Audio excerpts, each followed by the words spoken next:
Hey guys, welcome back. Brian Tucker here with DP Distribution and Consulting, here for our 6th video in our 7-part series for transitioning from the QSR to the QMSR. Today we're going to be discussing internal audits. There's not really going to be a whole lot of new information regarding internal audits. It's really just going to be discussing what you need to be paying attention to when it comes to the transition. If you haven't seen my last video, make sure to check it out where I discuss actually updating the quality management system. We'll add a link to that video in the comment section. Also, if you're interested in checking out all of our other content videos, we have them all posted on YouTube. So make sure to head over there and check out our other videos when time allows. Okay, so now that you've implemented your quality management system, are you confident that you're doing everything that you're supposed to be doing per the regulations? Conducting internal audits is very important because it makes sure that you have effectively implemented quality and regulatory procedures and processes. You want to do your internal audits in a systematic way to make sure that you cover all the areas that have been affected,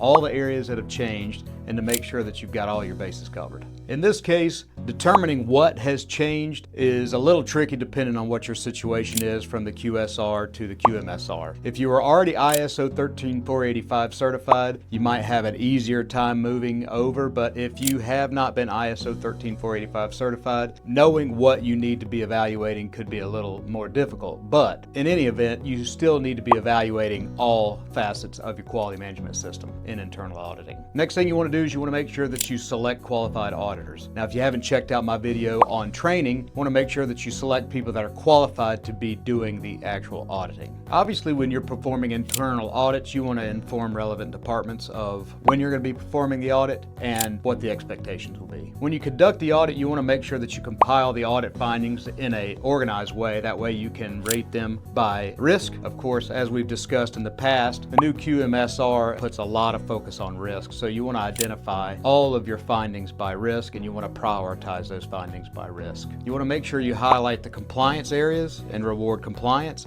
and you want to highlight the non-compliance areas and make sure you get to work on those as soon as possible.